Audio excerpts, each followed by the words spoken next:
ahí estamos.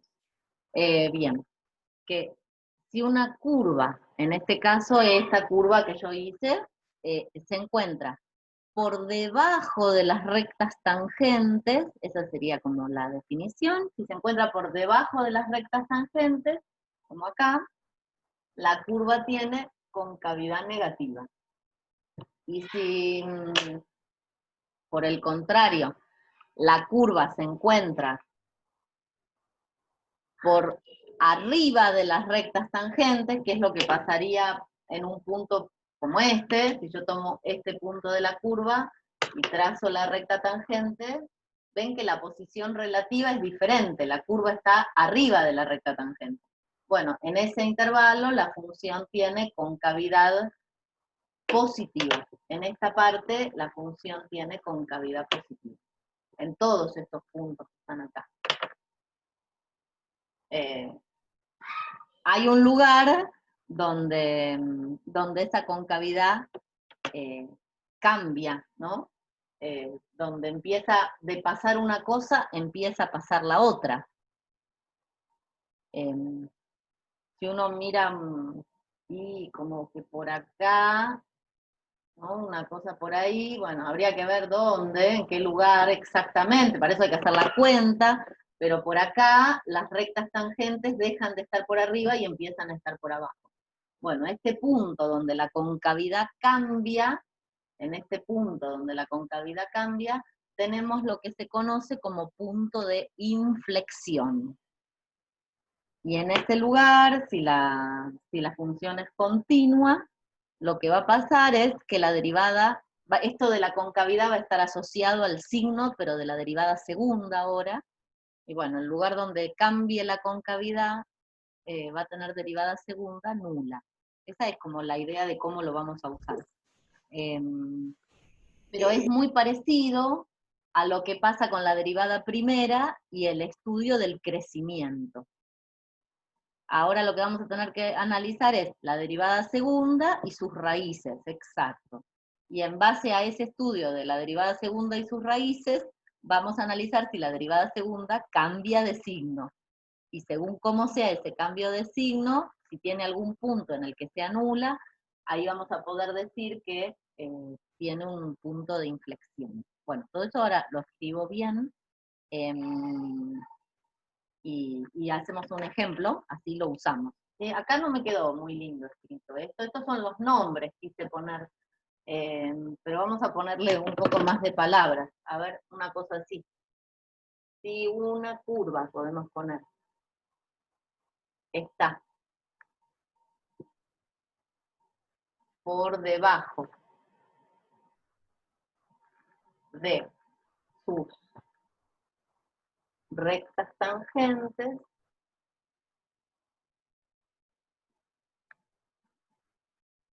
¿sí? Si una curva está por debajo de sus rectas tangentes, tiene, que sería todo este tramo acá, tiene concavidad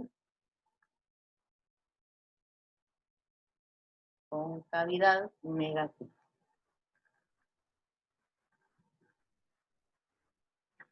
Bueno, por ejemplo, donde uno lo observa bien, a veces se simboliza, no sé si se compartió, se simboliza con un dibujito, uno hace así para no estar escribiendo en los ejercicios, tiene concavidad negativa, lo que se suele hacer es un dibujito así, como si fuera una parabolita, y entonces uno lo marca así, y dicen, bueno, ahí hay concavidad negativa. En el caso de la concavidad positiva, lo que hay que cambiar es la palabra debajo, y una curva está, por ejemplo, por encima o por arriba, vamos a ponerle por encima, de sus rectas tangentes, tiene concavidad, bueno, acá lógicamente, en lugar de poner negativa, ponen positiva. Y el dibujito va a ser así. Entonces, si está feliz, la curva tiene concavidad positiva, y si está triste, tiene concavidad negativa. Y uno así se acuerda y resuelve. Y entonces vamos a ver lo que sería para nosotros, así como vimos maneras para decidir el crecimiento y los extremos, vamos a ver un criterio pero para analizar la concavidad, eso. Vamos a ver un criterio para analizar la concavidad, que va a tener que ver con la derivada segunda, ¿sí? Entonces, vamos a borrar este dibujito y vamos a seguir con otra.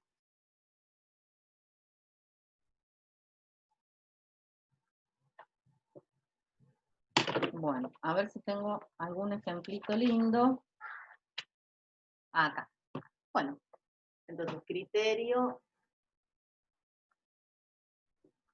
para analizar la concavidad.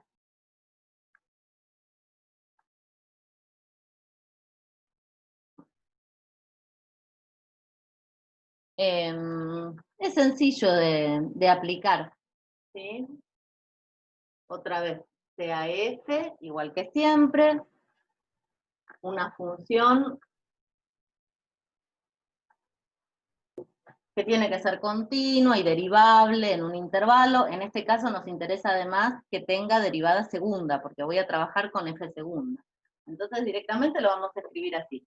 Sea f una función con derivada segunda, que se pueda derivar dos veces, con derivada segunda en el intervalo en el que voy a trabajar, en AB. Bueno, y entonces acá pueden pasar dos cosas.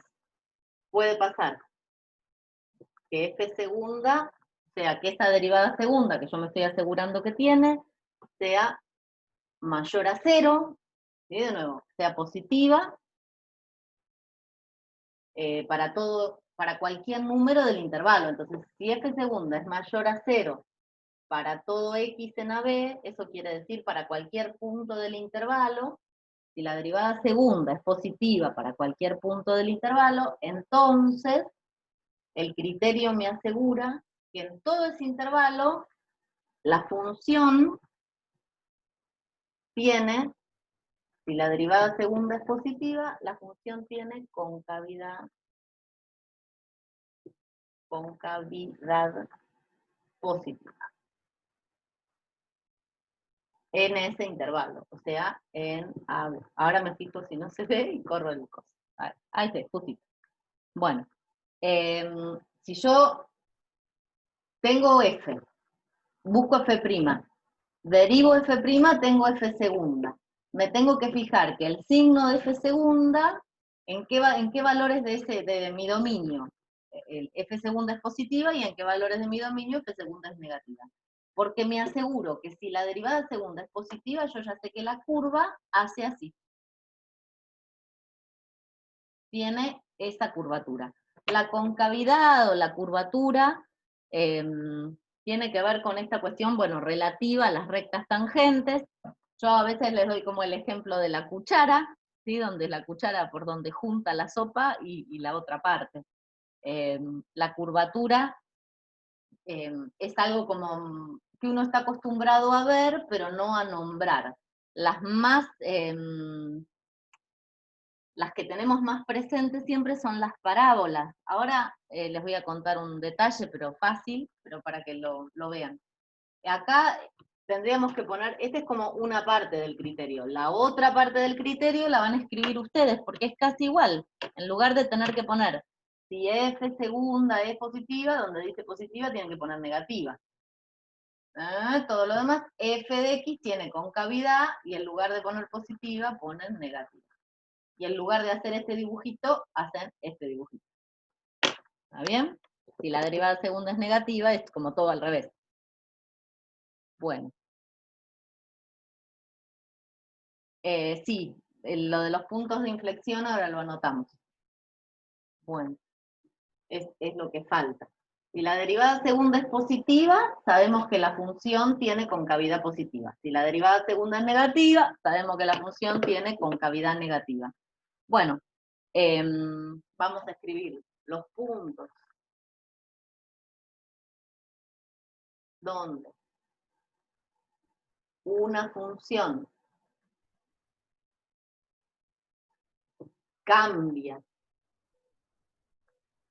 su concavidad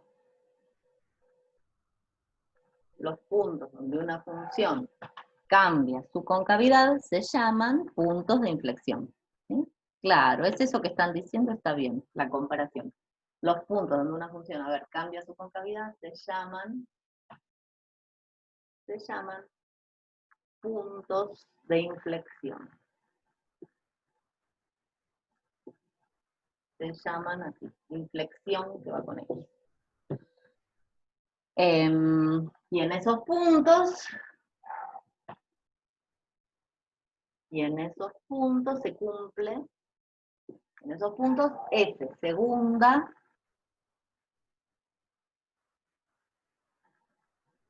es igual a 0 o no existe, como pasaba en los puntos críticos. ¿Sí? En esos puntos, pero con la derivada primera, ahora es con la derivada segunda. F segunda o bien es igual a 0 o bien no existe. F segunda de X no existe. Bueno, entonces, si tengo es lo mismo que antes. Si tengo un punto de inflexión, entonces en ese punto de inflexión, que tiene que ver con el punto donde el gráfico cambia la curvatura de ser cóncava hacia abajo, concavidad negativa, empieza a tener concavidad positiva, o al revés, en el lugar donde la función cambia la concavidad, tengo un punto de inflexión. Seguro que si tengo un punto de inflexión, la derivada segunda me va a dar 0 o no va a existir.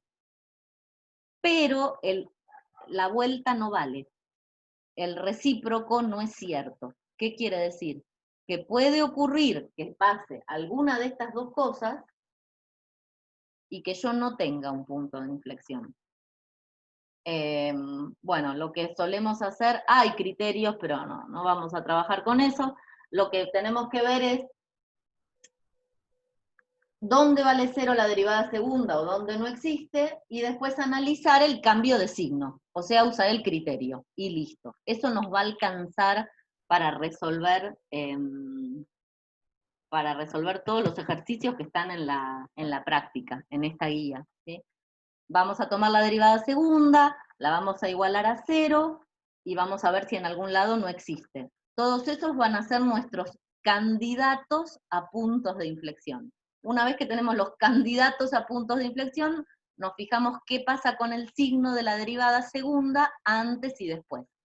Si vemos que el signo de la derivada segunda cambia, bueno, entonces va a haber un punto de inflexión. Y si no, no. Habrá otra cosa y tendremos que estudiar otras cosas de la función para saber cómo es el gráfico. ¿Sí? Esa es la manera de trabajar. Estaba mirando acá a ver si encontraba algún ejemplo para hacer ahora de esta parte, aunque sea, y después tenemos que juntar todo. Tenemos que tomar una función y analizarle el crecimiento, los extremos, la concavidad y algunas cositas más que quedaron atrás, las asíntotas, la continuidad y todo eso. A ver. Acá tengo un ejemplo para ver, vamos a ponerlo, a ver, los puntos donde una función se llama el recíproco o la vuelta, el recíproco no vale. Entonces vamos a poner un ejemplo de eso. A ver. Vamos a ver qué es lo que pasa acá. El recíproco no vale. Ejemplo. A ver, eso quería encontrar, que lo tenía anotadito. X menos 1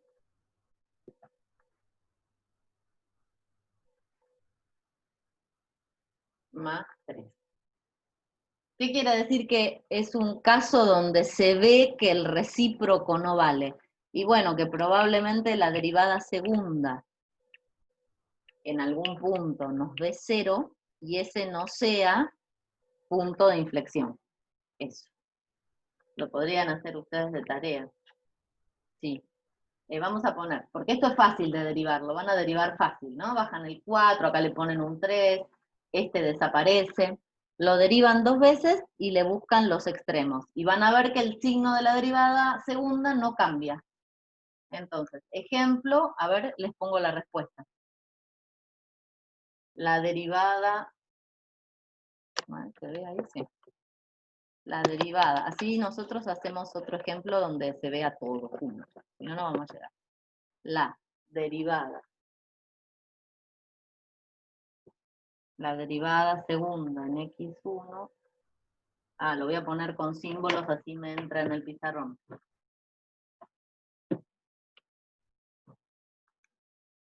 F segunda en 1 es igual a 0, pero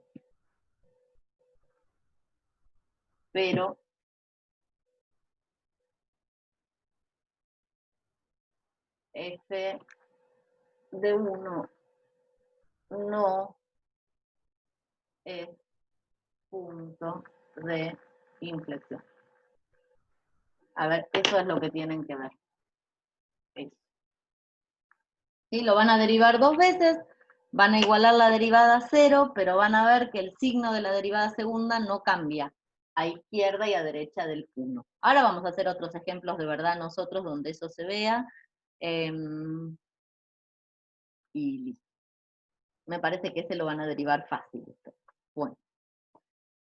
Entonces, teniendo en cuenta todas estas cosas, me quiero poner ahí así me ven, pero si no es raro que alguien les hable. Teniendo en cuenta todo esto que vimos y otras cosas que vimos en Mate 1, vamos a tratar de hacer lo que se llama el estudio completo de una función.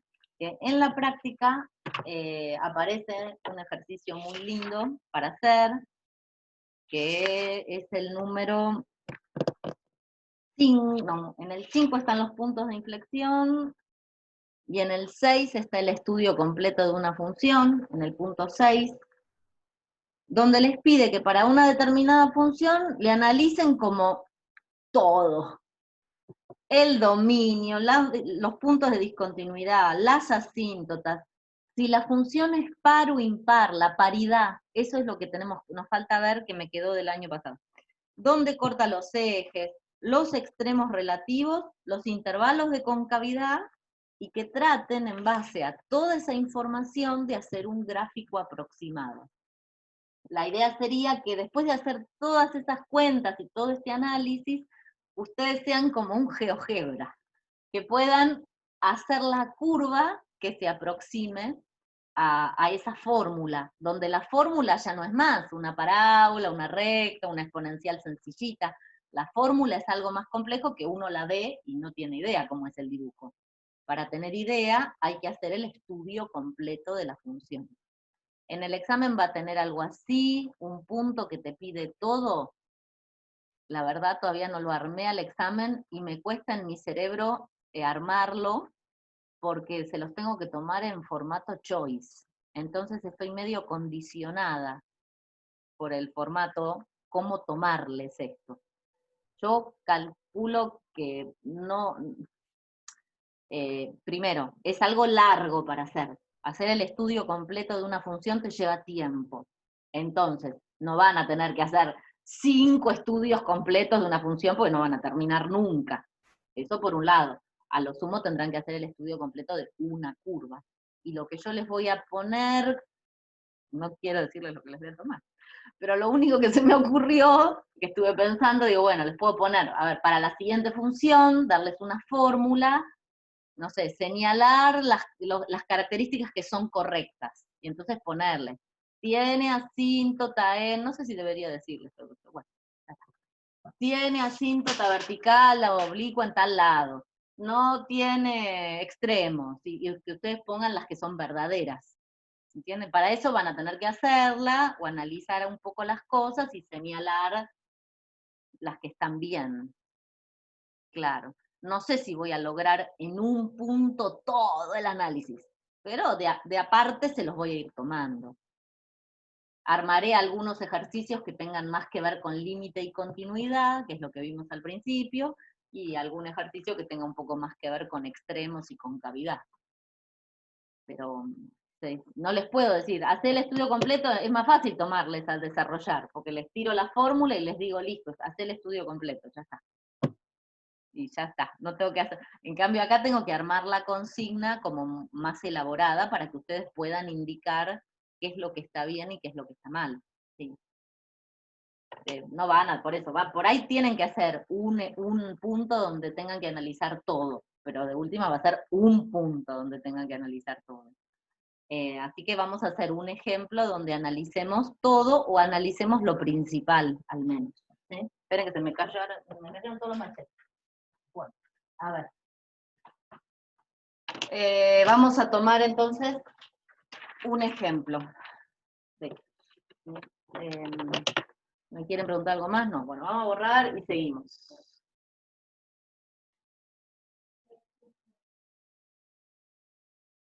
Me ha parecido mi niño.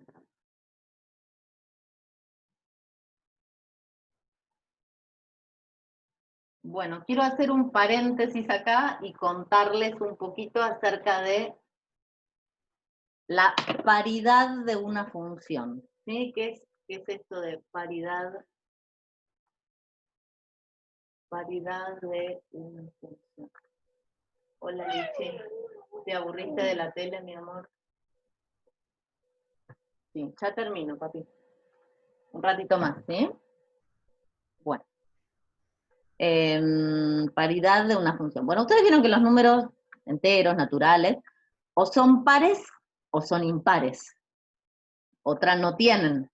Bueno, a las funciones no les pasa lo mismo. En general las funciones no son ninguna de las dos cosas, ni pares ni impares.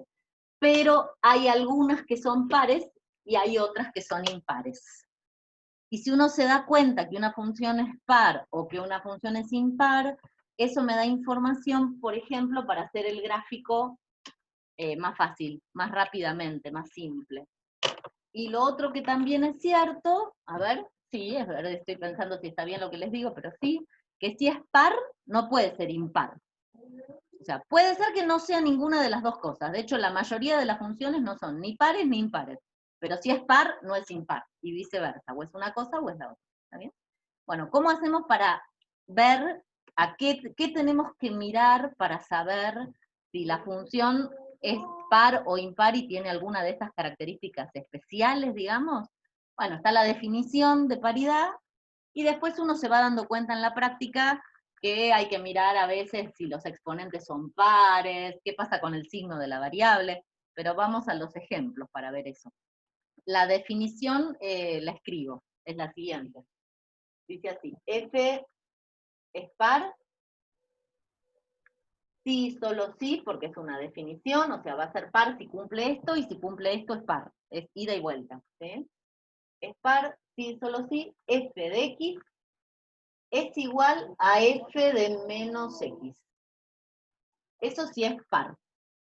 ¿Qué quiere decir bien esto? Fíjense que para valores opuestos me da lo mismo. En valores opuestos da igual. Bueno, ejemplo fácil, porque quiero que les quede la idea. Nada más, ejemplo fácil, y ejemplo fácil, a ver, f de x igual x cuadrado, vamos a ponerle un número adelante para hacerlo un poco más terrible, más 1. Esa que está ahí. Claro. X cuadrado también. Bueno, yo le puse algún adorno más. 3 por x cuadrado más 1. No, eso no le cambia la paridad. ¿Qué pasa? Y, por ejemplo, f de 1 es igual a 3 por 1, 3 más 1, 4. Y f de menos 1, menos 1 al cuadrado, 1 por 3, 3 más 1, 4. Ah, da igual. Y si yo hago f de 2, y f de 2, 2 calculado 4 por 3, 12 más 1, 13, si estoy haciendo bien la cuenta. Y f de menos 2, y lo mismo, ¿no ves que primero le elevas al cuadrado? Entonces el menos se te va. Ah, menos 2 al cuadrado es 4 por 3, 12 más 1, 13. Bueno, y entonces pasa que en valores opuestos obtengo las mismas imágenes. Bueno. ¿Alcanza con esto para demostrar que mi función 3x² más 1 es una función par, bueno, así se los pregunto porque no alcanza, no. Porque yo lo vi para el 1 y para el 2, pero qué sé yo si va a pasar lo mismo para todos los valores reales o para todos los valores de su dominio, que en este caso son los reales. Lo tengo que demostrar. Sospecho que sí, porque a cualquier número cuando yo lo elevo al cuadrado, sea negativo o positivo, me da lo mismo. Entonces va a ser par. Pero eso hay que demostrarlo. Entonces, primera cosa, si uno quiere ver si una función es par, lo primero que yo hago es probar con algunos valores. Si ya me da distinto, si acá me da 4 y acá me da 8, chao, ya no es par. Listo, y no tengo que hacer más nada. Ahora, si me da igual, y digo, me parece que es par. Tengo la conjetura, la sospecha. Bueno, entonces hay que demostrarlo. O sea, si es par, hay que ver que es par. Y si me da diferente, ya está. Es más fácil decir que no en matemática que decir que sí. Cuando uno dice que algo es falso, con mostrar un ejemplo donde no se cumple, ya está. Cuando uno dice que algo es verdadero, lo tiene que demostrar. Bueno, la demostración acá no se asusten que es muy sencilla, pero hay que escribirla, ¿sí? Para que la cosa esté completa. De nuevo, en el examen nos va a tomar, y probablemente en este examen haya un montón de cosas que queden en el aire porque estamos así virtuales. Pero si ustedes tuvieran que hacer un trabajo escrito y les piden que justifiquen, como hacíamos antes, bueno, si uno dice, esta función es par, bueno, sí, Lin, pero dale, a ver, mostrame por qué. Bueno, yo les voy a contar, es cortito de hacer. Una vez que uno dice, y me parece que es par, a ver, lo voy a demostrar. ¿Cómo se demuestra? Usando la definición, es lo único que tengo de donde agarrarme. Entonces yo sé que f de x me tiene que dar igual a f de menos x. Entonces lo que hago es, en general lo que hago yo es agarrar esta parte de la definición, la escribo con referencia al ejemplo que estoy estudiando, escribo f de menos x y me fijo que me dé lo mismo que f de x. ¿Qué quiero decir? Bueno, esta es f de x, este es el ejemplo que yo tengo. Entonces, yo ahora, acá vas en medio renglón lo vamos a hacer, ¿sí? ¿Qué sería f de menos x? Bueno, donde dice x, pongo menos x. ¿Está bien? Eso es f de menos x. Y, pero, menos x al cuadrado es lo mismo, menos x al cuadrado es menos x por menos x, o sea, x cuadrado, es lo mismo. Entonces ya está, listo. Veo que f de menos x es esto que es f de x. Ya está. Demostré, si quieren, ahí la igualdad. ¿Está bien? Hay que escribir eso. No sé qué está haciendo mi hijo, unos ruidos, siento, bueno. ¿Sí? Ahí demostramos que es par. Me preguntan, generalmente cuando tiene exponentes pares, bueno, no siempre, porque si acaso tuviera esto así, esa ya no es par. Hay que tener, no se cumple siempre, tiene que ver con los exponentes pares, pero bueno, otros ejemplos muy, muy habituales, si yo tengo la función coseno de x, y ahí les arruiné la tarde, la función coseno de x es par, por ejemplo. Ahí claro, les arruiné el día, piénsenlo, traten de escribirlo, es simplemente saber que coseno de x es igual que coseno de menos x. ¿Por qué? Bueno, el por qué es ese, porque coseno de x es igual a coseno de menos x. ¿Cómo hago yo para acordármelo? Yo me acuerdo del gráfico. O sea, ¿cuál es la gracia de que la función sea par? ¿Para qué quiero saber? Porque el gráfico tiene una característica muy especial. Acá simplemente es que al elevar al cuadrado, en este paso hay alguien que me dice que no entendió. Menos x al cuadrado es esto, ¿no? Entonces, menos por menos, más. Y x por x cuadrado. Entonces, esto me da x cuadrado. Eso. ¿Sí? ¿Me creen? Ahí. Bueno. Ahí está. Bueno. La característica que tienen las funciones pares, hijo, ¿por qué no vas a cantar allá, mi amor? ¿Sí? Es que son esta, 3x cuadrado más 1. Ustedes saben que x cuadrado es así, ¿no? Eso es x cuadrado.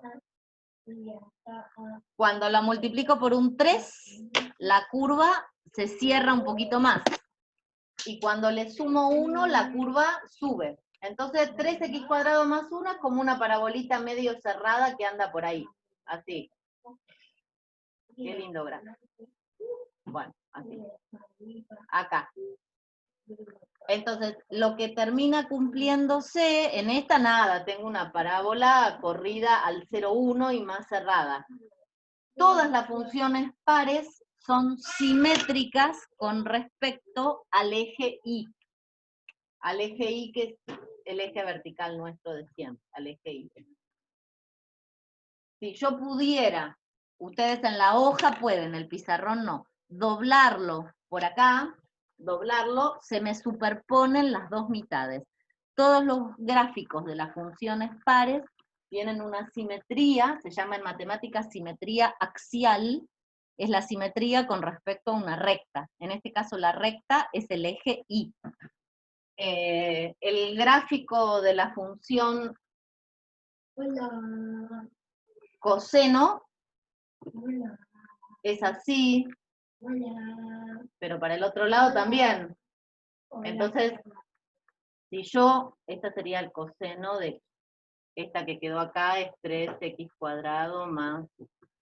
Si yo al dibujo lo pliego usando el eje Y como eje de simetría, la parte de este lado coincide con la parte de este lado. O sea, hay una especie de espejito. La función módulo, muy bien, módulo de x también, es par.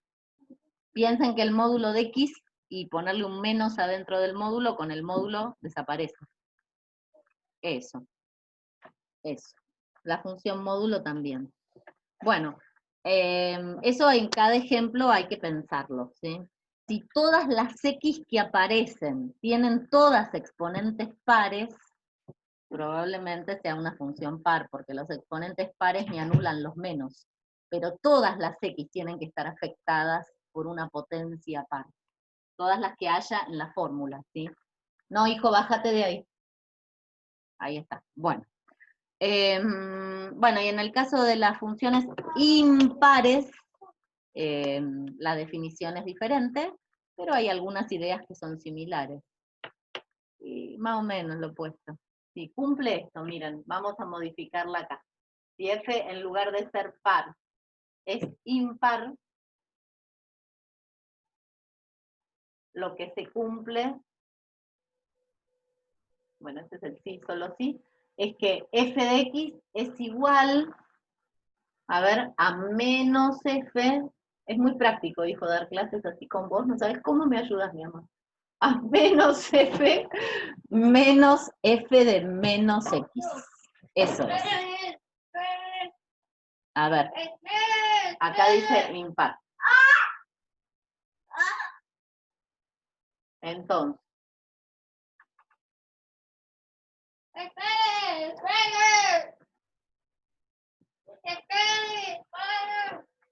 a ver, así.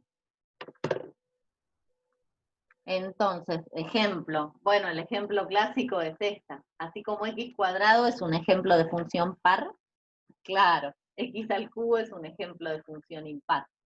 Otro ejemplo de función impar, que uno siempre se acuerda, así como el coseno es una función par, el seno es impar. Eso. Cuando uno hace f, vamos a probarlo en numeritos primero en valores. Por ejemplo, f de 1, para esta, ¿no? F de menos 1. F de 1, 1 al cubo es 1. F de menos 1 al cubo es menos 1, porque el exponente impar respeta el signo. A ver, probemos con otros valores. F de 2 y F de menos 2. Bueno, f de 2 te da 8, pero f de menos 2 te da menos 8. Entonces, ¿qué es lo que estoy obteniendo? En valores opuestos, imágenes opuestas. ¿Sí? En valores que tienen signos diferentes, obtengo imágenes con el mismo valor absoluto, pero distinto signo. Si yo hago f de 1 y me da 1, y hago f de menos 1 y me da 2, ya está, no es par ni impar. Pero si cada vez que le cambio el signo a la x, cambia el signo de la y, pero solo el signo, y puede llegar a ser impar. ¿Sí? ¿Las impares siempre tienen ordenada en 0? Me parece que sí. Nunca lo vio, pero sí. A ver. Para que esto sea igual, tiene que pasar que en 0 te da 0. Si no, no coincide. Sí, por el gráfico además. Sí. Es verdad eso, que siempre f de 0 es 0 en las impares, sí. Muy bien, muy observador. Estaba pensando, en las no, en las pares no. De hecho, recién vimos una que no. Bueno, pero otra vez, sí, que me den el 1, que me den el 2, no quiere decir que me dé siempre. Entonces habría que escribir una pequeña demostración. La demostración es un lío de signos, pero no es un lío la idea. Yo lo que hago es volver a escribir f de menos x, que sería donde dice x, poner menos x, ¿no? Así. Ahí, un 3. Si f de x es x al cubo, f de menos x es menos x al cubo. ¿Está bien? Donde dice x pongo menos x. Pero ahora le agrego un menos adelante, porque yo lo que quiero ver es que menos f de menos x sea f. Entonces le agrego este menos. Menos f de menos x sería menos x al cubo. Bueno, qué lío. A ver, este menos de adelante lo mantengo. Y menos x al cubo, sé que es como si quieren menos 1 por x al cubo. O sea, sigue quedando menos 1. Menos 1 al cubo es menos 1. O sea que menos x al cubo es menos x al cubo. ¿Ven la sutileza ahí de que cambié el 3? Acá puse el paréntesis por el menos y por la potencia. Y acá solo puse el paréntesis por el signo. Porque ya la potencia la mandé para adentro. Y menos es más. Así que menos f de menos x es f de x, que es x cubo. Y ahí me da igual, listo. Yo lo que tengo que ver es que en valores opuestos obtengo imágenes opuestas. ¿Qué me dice en el gráfico esto?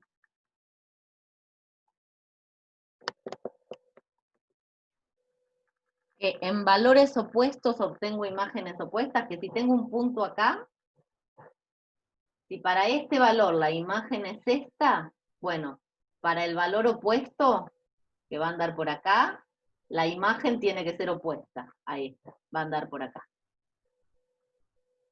Eso hace que todos los puntos que están de este lado tengan como un punto compañero del otro. Ese compañero no se llama compañero, se llama simétrico.